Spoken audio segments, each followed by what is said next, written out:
And in business, last week, the CEO of Diamond Bank, Uzoma Dozie, announced the bank's decision to drop its international operation license to focus on national operations following capitalization issues. Media has it that the Diamond Bank may be taken over by Access Bank. We have our business analyst, Irene Ubani, here in the studio with us to discuss this development. Irene, thanks for joining us. Thank you, Felicity. Thank you. Is there any truth? What is the inside scoop to the rumors that Diamond Bank will be merging with Access Bank?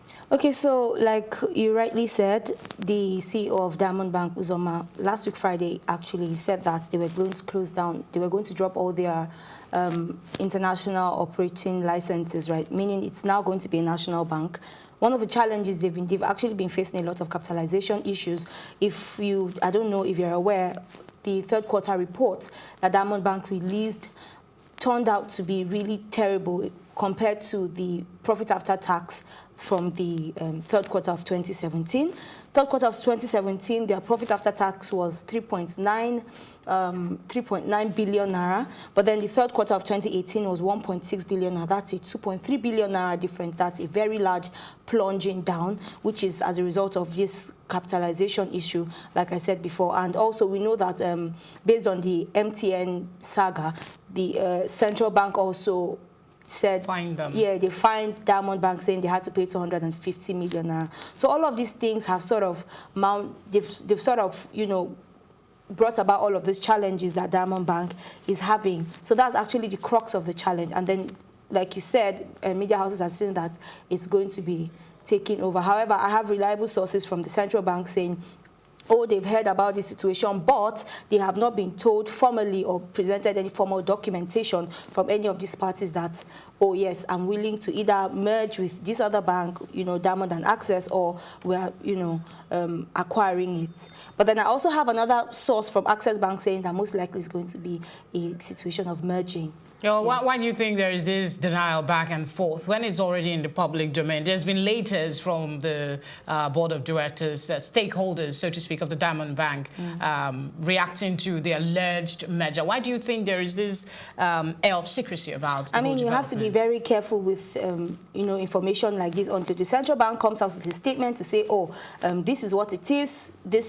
The Access Bank is either merging with Diamond Bank or it's acquiring Diamond Bank. But most likely, I see it being an acquisition by merging, because, you know, when we talk about acquisition, all acquisitions are mergers, but then not all mergers are acquisitions. In this case, it will most likely be a situation where you're acquiring based on merging, right? Which is, if you check the market capitalization of Access Bank, you see that Access Bank has a market cap of over 215 billion naira. But then will we still have, sorry to interrupt you, will we still have Diamond Bank, or when this merger occurs? You talked about a distinction between merger and acquisition. Yeah, Can you exactly. explain that? When we're talking about acquisition, right? All acquisitions are mergers, basically. You need to understand that. So that's when a bigger player is taking over, you know, the property of the smaller player, which most likely will be the situation here from my own analysis. Because when you look at the market cap of Access Bank, it's like over 10 times bigger than what Diamond Bank's market cap is. Diamond Bank's market cap is just 22 billion naira, and then we're talking about over 215 billion naira for Access Bank. Irene, we're running out of time, but I would like to ask you this very last question. What about the customers? What's their fate? Should they be worried? Well, I don't think they should be worried, because looking at the statistics I just gave, there's no reason to be worried. It only simply means that Access Bank would have more customers to fend for now and more services to render to more customers. Their account numbers would most likely be changed to Access Bank account numbers, but then there's really no challenge, or there's nothing to be afraid of. I know some people would start panicking, but there's really no reason to panic. I'm sure that will be a relief to a lot of persons. Yes, thank you very much, Irene. Yeah, thank you so much. Right, still ahead on Plus TV African News is our roundup on entertainment and sports. We're back in a moment.